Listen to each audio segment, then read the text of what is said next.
శ్రీగురుభ్యో నమ. హరి ఓం.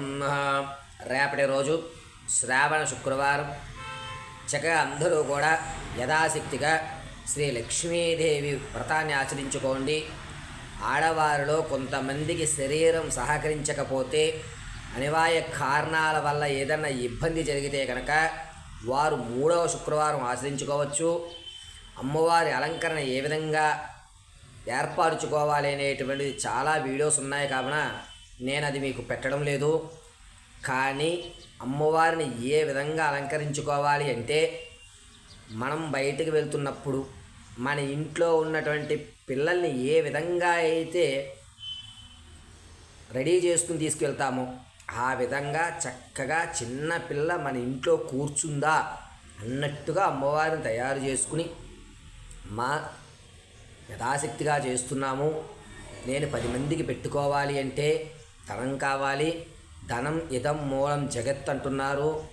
కావున ఆ ధనప్రాప్తిని కలగజేయమ్మా అని నమస్కారం చేసుకుని, లక్ష్మీం క్షీరసముద్రరాజధని శ్రీరంగదామేశ్వరి, క్షీరం నుంచి ఉద్భవించినటువంటి అమ్మవారు కావున ఆవు పాలతో చక్కగా పరమాన్నం వండి నైవేద్యం సమర్పించి, ఆ సమర్పించినటువంటి నైవేద్యాన్ని కాస్త ఏదైనా ఆవుకి సమర్పించి తదనంతరం ఇంటిల్లిపాది స్వీకరిస్తే కనుక అష్టలక్ష్ములు కొలువుంటాయి.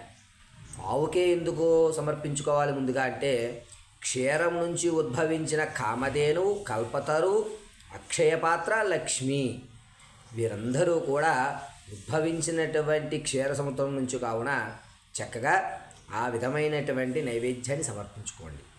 తదనంతరము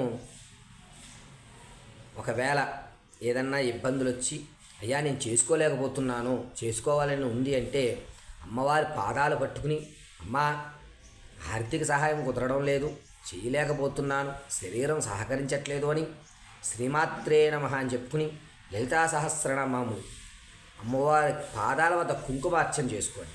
తదుపరి సంవత్సరానికి మీ ఇంట అష్టలక్ష్ములు కొలువుదీరి మీరు ఉన్నతమైన స్థితిగతులు పొందుతారు. ఇది ఖచ్చితం. శరీరం సహకరించిన వాళ్ళు, చేసుకోలేను అని బాధపడుతున్నటువంటి వారు అమ్మవారి పాదాల వద్ద లలితా సహస్రనామం చెప్తూ కుంకుమను సమర్పించండి అమ్మ.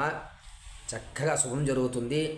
ప్రతి ఇంట లక్ష్మీదేవి తాండవం చేస్తూ యావత్ భారతమంతా కూడా అభివృద్ధి పదంలో నడుస్తూ ఉంటుందని మనస్ఫూర్తిగా కోరుకుంటూ, శ్రావణ శుక్రవారం అందరూ కూడా చక్కగా అమ్మవారి కృపకు పాత్రలు కాగలరని కోరుతున్నాను. సర్వం ఈశ్వరార్పణమస్తు.